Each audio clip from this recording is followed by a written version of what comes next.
네, 안녕하세요. 2020년 9월 23일 수요일 별이 빛나는 밤에 책 읽어주는 남자 별밤 책남입니다. 오늘은 신박한 정리 이지영의 당신의 인생을 정리해드립니다 입니다. 구독과 좋아요, 알림 설정은 저 별밤 책남에게 아주 큰 힘이 된답니다. 프롤로그. 지금 살고 있는 집 편안한가요? 집에서 보내는 시간이 길어진 요즘입니다. 예전에 집은 먹고 자고 씻는 곳이었지만 요즘 집은 학교이자 직장이고 극장이자 맛집입니다. 영화도 집에서 보고 배달 음식도 집에서 먹고 학교 수업도 집에서 회사 일도 집에서 합니다. 예전에는 집에만 있으면 답답했는데 어쩔 수 없이 못 나가게 되니 나름대로 자구책을 찾아 가드닝, 요리, 홈트 같은 새로운 취미를 갖게 되었다는 분들도 많습니다. 인간은 역시 적응의 동물인지라 집콕 생활에도 자연스럽게 적응하고 있다고들 하십니다. 여러분의 집은 어떤가요? 집에 있을 때 편안한가요? 아무리 청소를 열심히 해도 어수선하고 왠지 모르게 마음에 안 드는데 대체 뭐가 잘못된 건지 잘 모르겠다는 분들이 많습니다.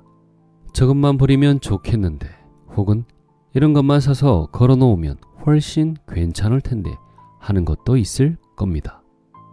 특히 요즘처럼 집에 오래 있다 보니 관심이 많아졌으리라 생각됩니다. 공간이 바뀌면 인생도 바뀐다. 편안한 공간이란 어떤 곳일까요? 일단 넓고 쾌적한 곳이면 좋겠죠. 먼지 하나 없이 깨끗하고 세련된 스타일의 가구, 벽지, 바닥재로 꾸며 인테리어 잡지에 나오는 것처럼 해놓아도 좋을 것입니다. 아니면 모델하우스 작품 전시회장처럼 물건 하나 없이 미니멀하게 꾸며져 있으면 좋지 않을까 싶을 때도 있을 겁니다. 비현실적인 얘기죠? 맞습니다. 그런데 그런 공간에 머물고 있으면 몸과 마음이 편안할까요?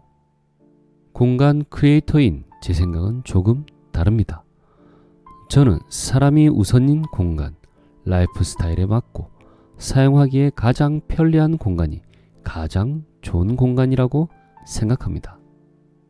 세상의 모든 집이 천편일률적으로 잡지 화보 같을 수는 없습니다. 그럴 필요도 없고요. 바닥에 앉아 낮은 찻상을 앞에 두고 차 마시기를 좋아하는 사람이라면 요즘 유행하는 하얀색 대리석보다 내 엉덩이 크기에 맞는 포근한 방석이 최고입니다. 제가 하는 일은 공간 크리에이팅, 공간 컨설팅이라고 부릅니다. 이 일은 그 공간에서 생활하는 사람의 라이프 스타일을 관찰하는 데서 시작됩니다. 밤늦게 퇴근하는 아빠, 새벽에 출근하는 엄마, 블럭놀이를 좋아하는 유치원생 막내, 자기 방에 콕 박혀있길 좋아하는 고등학생 아들, 강아지와 고양이의 일상을 관찰합니다. 언제 나가고 들어오는지, 구성원마다 집에서 제일 오랫동안 하는 활동이 무엇인지, 가족이 함께 하는 활동은 무엇인지, 집밥을 자주 해먹는지, 함께 TV 보는 것을 좋아하는지, 소중하게 여기는 과거의 추억은 무엇인지도 빠짐없이 관찰합니다.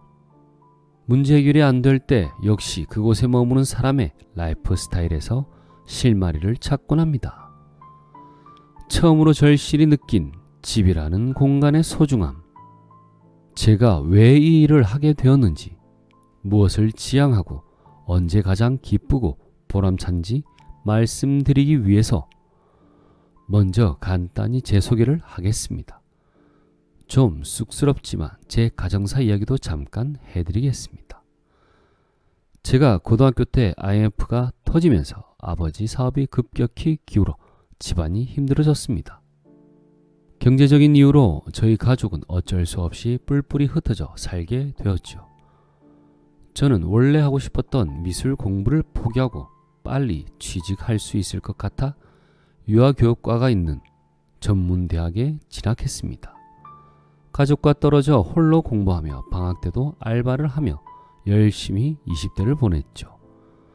저뿐만 아니라 가족 모두 힘든 시간을 보내던 어느 날 어머니가 사글세 단칸방이라도 좋으니 다시 모여 살자는 제안을 했습니다. 저도 동생도 부모님도 서로 자주 못 만나고 떨어져 지내는 게 정말 못 견딜 정도로 힘들었던 것입니다. 우여곡절 끝에 약간의 돈을 마련해서 정말로 방 한 칸짜리 사글세 방에서 네 식구가 다시 함께 살게 되었습니다. 다 큰 두 딸이 부모님과 함께 한 방에서 잤지만 어렵게 모인 만큼 정말로 행복했습니다. 아, 역시 가족은 같이 살아야 가족이지 싶었죠. 함께 있는 것만으로 서로에게 이렇게 큰 위로가 된다는 사실이 그저 놀라울 뿐이었습니다. 그리고 그때 저는 처음으로 절실히 느꼈습니다. 가족이 함께하는 집이라는 공간이 사람에게 얼마나 큰 행복을 주는지 말입니다. 그렇게 세월이 흘러서 저는 졸업 후 직장 생활을 시작했고 5년 연애 끝에 결혼을 했습니다. 남편과 저는 연애 때부터 꼬박꼬박 월급을 모았고 그렇게 모은 돈으로 전셋집을 얻어 신혼생활을 시작했습니다. 전셋집이었지만 처음으로 부모님 집이 아닌 제 집이 생겼다는 생각에 가슴이 벅차올랐습니다. 깨끗하게 정리하고 예쁘게 꾸며놓고 살고 싶었습니다. 그렇게 차근차근 정리, 수납, 인테리어를 공부하고 제 집에서 직접 실험도 해보면서 제가 이쪽 분야에 열정도 크고 소질도 꽤 있다는 걸 알게 되었습니다.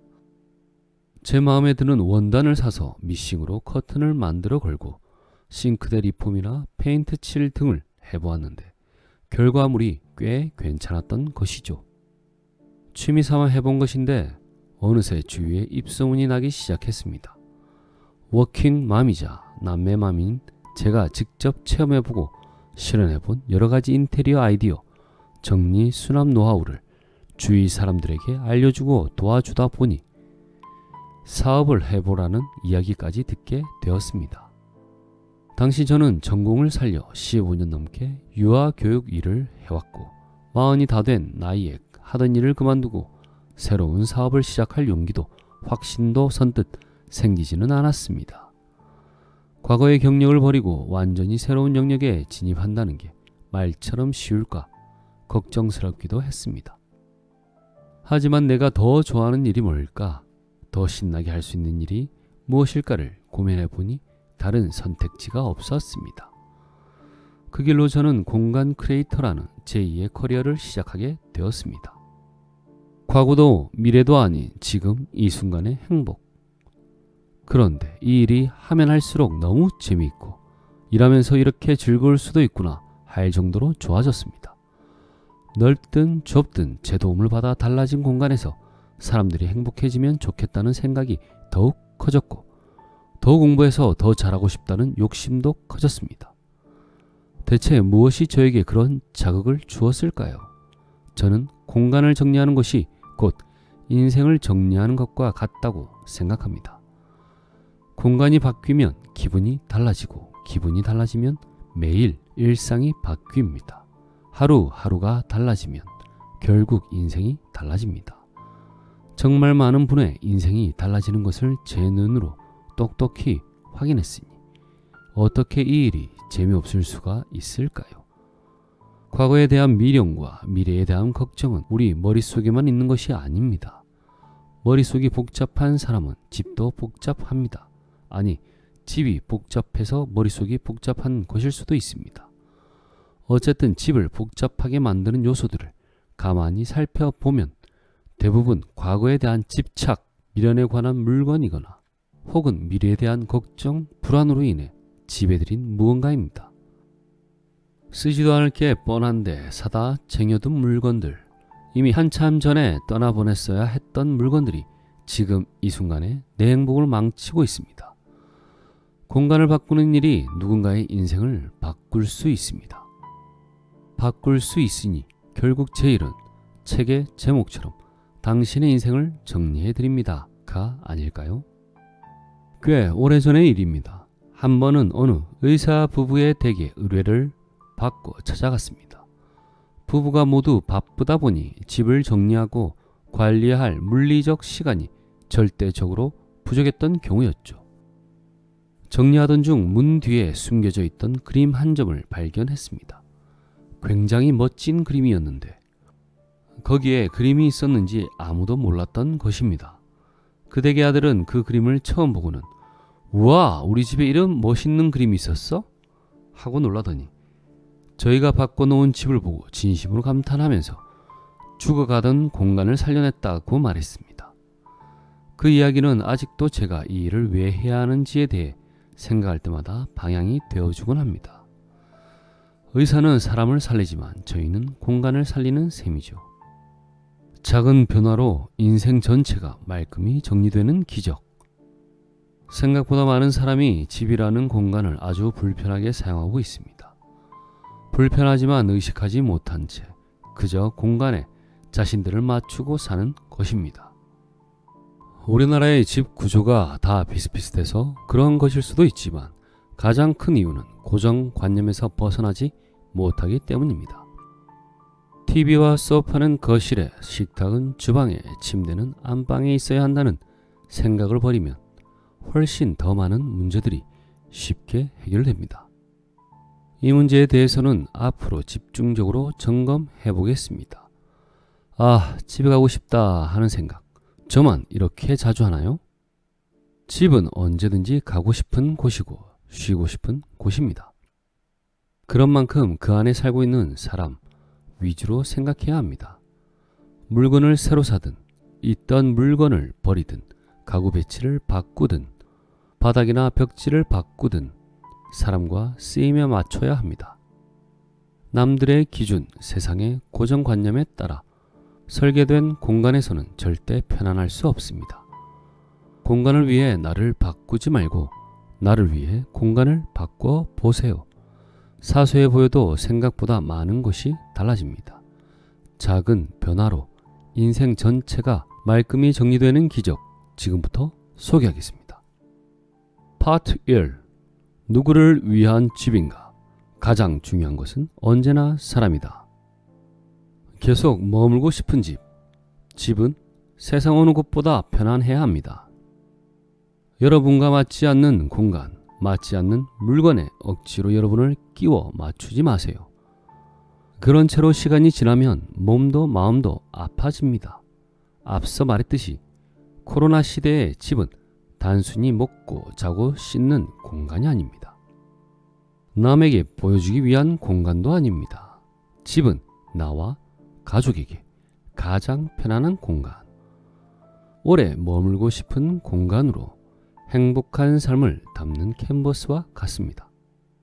그런 편안한 공간, 계속 머물고 싶은 공간을 만들기 위해서 우리는 무엇부터 시도해 볼 수 있을까요?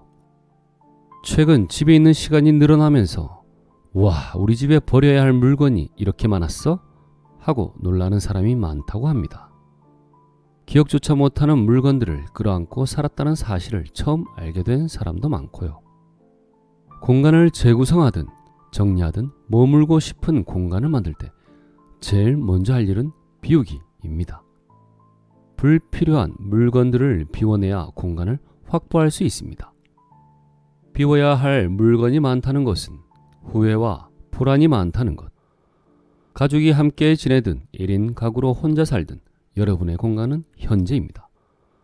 이 공간에서 행복을 느끼는 나는 현재의 나입니다. 과거의 나도 아니고 미래의 나도 아닙니다. 그런데 현재의 나의 행복을 심각하게 방해하는 이곳은 온통 과거와 미래로 가득 차 있습니다. 무슨 말이냐고요?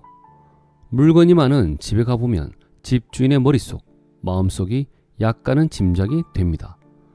미래에 대한 불안과 걱정이 많은 분들은 앞으로 쓸지 안 쓸지 모르는 것들을 지나치게 많이 쟁여두고 삽니다.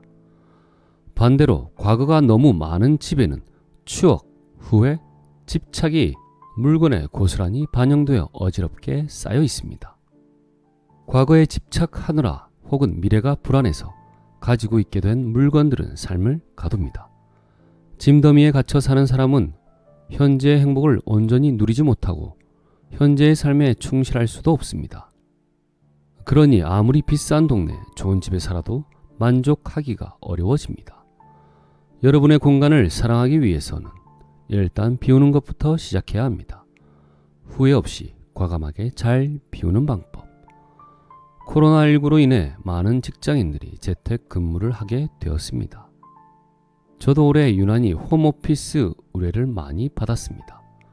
홈오피스 만들기를 예로 들어 공간 크리에이팅의 몇 가지 중요 포인트를 설명해 드리겠습니다.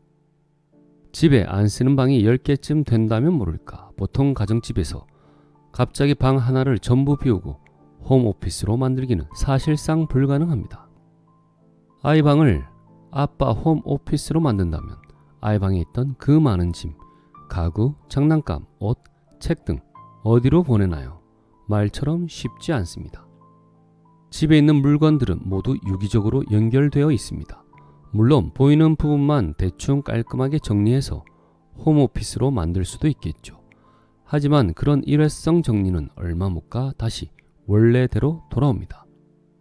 아이 짐을 계속 거실에 펼쳐놓고 살 수는 없으니까요. 실용적이고 지속 가능한 홈오피스를 만들기 위해서는 집 전체의 큰 그림을 파악해야 합니다. 큰 그림을 그려보면 공간을 확보하기 위해 버릴 것도 한눈에 들어옵니다. 여기서는 홈오피스를 예로 들었지만 다른 경우에도 마찬가지입니다. 홈트 공간이나 실내 정원을 계획할 때도 그렇습니다. 집안에 있는 모든 것은 유기적으로 연결되어 있기 때문에 한 공간만 편안하게 혹은 특정 용도로 변경하는 것은 집 전체를 다시 구성해야만 가능한 일입니다.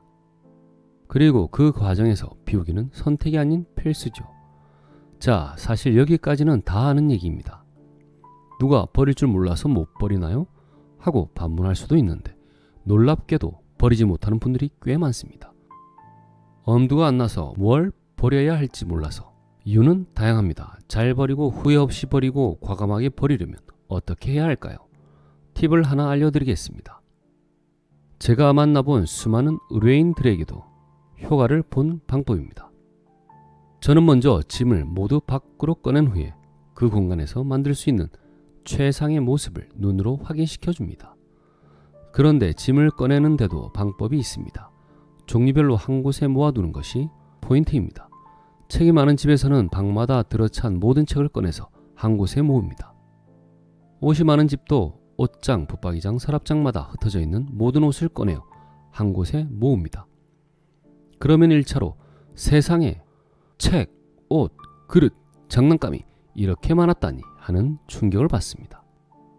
그러고 나면 무엇을 비우고 무엇을 남겨야 할지 느낌이 옵니다. 아무리 비우지 못하는 사람이라도 그 상태에서 다시 원래대로 되돌리고 싶어하는 사람은 이제껏 없었습니다. 자, 드디어 숨도 못 쉴 것 같던 공간이 바뀝니다. 왠지 좋은 기운이 흐를 것 같은 여유롭고 넉넉한 공간으로 재탄생합니다. 애프터로의 변화를 목격한 사람들은 다시 예전으로 돌아가지 못합니다. 그러면 후회 없이 과감하게 잘 버릴 수 있죠. 과거와 미래가 아닌 현재의 나를 행복하게 하는 것이 무엇인지 알게 되었으니까요. 내가 좋아하는 물건은 숨기지 말고 드러내자. 버리고 비워서 공간을 마련했다면 이제부터는 무엇으로 어떻게 채울지 생각해야 합니다. 한때 미니멀리즘 열풍이 불었던 적이 있습니다. 가족이 셋이면 숟가락도 물잔도 3개만 남기라거나 2년 동안 안 입은 옷은 버리라거나 하는 조언들이 넘쳐났죠. 그런 정리법이 마음에 들고 몸에도 잘 맞으면 그렇게 하면 됩니다. 미니멀리스트든 맥시멀리스트든 각자가 지향하는 바에 맞게 살면 됩니다. 단 그 기준 역시 누군가의 조언에 생각 없이 따르기보다는 내가 가장 편안하고 나에게 혹은 우리 가족에게 최적화된 공간은 어떤 공간인가를 고민해보고 세웠으면 좋겠습니다. 여기서는 수납법이 아니라 내가 좋아하는 물건을 어디에 어떻게 둘 것인가에 대해 생각해 보겠습니다. 오래 머물고 싶은 집을 만들기 위해서는 좋아하는 물건을 잘 보이는 곳에 두어야 합니다. 그러려면 먼저 내가 뭘 좋아하는지를 알아야겠죠? 그런데 의외로 내가 뭘 좋아하는지를 잘 모르는 분이 많습니다. SOS 구조 요청하듯 우려하는 주부들도, 부모님 집을 바꿔달라는 자녀들도 본인이 혹은 부모님이 뭘 좋아하는지를 잘 모릅니다. 얼마 전 일입니다. 책과 와인을 사랑하는 의뢰인의 집을 재구성해드렸습니다. 그때의 경험이 이 질문에 답이 될 것 같습니다. 의뢰인의 집은 일반적인 가정집과 다르지 않았습니다. 책은 방에, 와인은 주방에 있었죠. 양이 엄청나게 많았던 책과 와인은 다른 물건들과 뒤섞여 있었는데 제자리라 할 만한 곳을 찾지 못하고 그냥 두었다라고 밖에 표현할 수 없는 상태였습니다. 저는 먼저 온 집안 곳곳에 숨겨져 있는 책부터 모아 거실로 옮겼습니다. 방에서 제 역할을 못하고 있던 책장과 테이블을 거실로 꺼내 책을 읽을 수 있는 공간도 만들었습니다. 거실 가운데 테이블을 놓고 벽에 책장을 놓자 거실은 마치 커다란 서재처럼 바뀌었습니다. 쓰지 않는 가구를 약간 리폼해 와인장으로 만든 후 와인도 방 하나를 통으로 사용해 잘 보이게 정리해 두었습니다. 한참 동안 바뀐 집을 둘러보던 의뢰인이 이런 말을 했습니다. 한동안은 밖에 나가지 않을 것 같아요. 집에 계속 머물고 싶어서요. 여러분이 좋아하는 물건은 집의 가장 큰 공간에 혹은 좋아하는 공간에 두어야 합니다. 그래야 집도 좋아지기 때문입니다. 책은 무조건 서재, 와인은 반드시 주방에만 두어야 한다는 법은 없습니다. 고정관념을 깨는 순간 집은 머물고 싶은 공간이 됩니다. 한 가지 더 팁을 드리자면 여러분이 가장 자주 오래 머물러야 하는 공간에 가장 핵심적인 역할을 부여하는 것도 좋습니다. 예를 들어 어린아이가 있는 집은 엄마 아빠가 아이들과 함께 있어 주어야 합니다. 아이가 노는 방과 부모가 일이나 공부를 하는 공간이 떨어져 있으면 결국 아이는 장난감들을 모두 끌고 나와 부모님 곁에 펼쳐놓게 됩니다. 아이들이 주로 거실에서 논다면 거실에 테이블을 놓고 엄마 아빠도 아이들이 노는 모습을 보면서 공부를 하거나 일을 하는 방법이 있습니다. 다음 페이지의 사진을 보면 잡동사니로 가득한 창고 방 구석에 마련되어 있던 작업 공간이 탁 트인 거실로 나왔습니다. 이렇게 되면 아이를 돌보기도 편하고 작업 능률도 높아지죠. 제가 생각하는 집의 가치는 아주 간단합니다. 집은 현재의 내가 편안해야 하는 공간입니다. 그래서 과거의 집착과 미래의 걱정을 정리하는 일이 중요한 것입니다. 집에서는 내가 사랑하는 사람들, 물건과 함께 해야죠. 집에서는 내가 사랑하는 사람들, 물건과 함께 해야죠. 그러기 위해서는 먼저 내가 어떤 사람인지, 우리 가족이 어떤 사람인지를 알아야 합니다. 남이 만들어 놓은 예쁜 집을 무턱대고 따라한다고 나에게 편안한 공간이 될 수는 없습니다.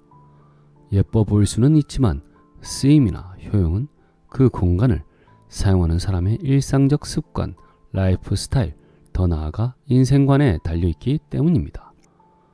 여러분과 여러분의 가족, 반려동물은 무엇을 좋아하고 어디에 머물기를 좋아하나요? 사람을 관찰하고 취향을 발견하는 일, 공간 재구성의 첫걸음입니다. 전문가들이 천편일률적으로 알려주는 원칙, 법칙 같은 것 말고 우리 가족에게 가장 편안하고 자연스러운 방법을 찾아보세요. 집에서 완전히 충전하고 편안한 시간을 보내도록 해주는 것이야말로 사랑하는 가족의 인생을 가장 뜨겁게 응원하는 방법입니다. 오늘의 책은 여기까지입니다. 나머지 부분은 책으로 만나보시길 바랍니다. 오늘의 영상이 도움이 되셨다면 구독과 좋아요, 알림 설정을 부탁드립니다. 저 별밤 책남에게 아주 큰 힘이 된답니다. 그럼 함께 해주셔서 고맙습니다. 행복한 하루 되시고 오늘도 사랑하세요.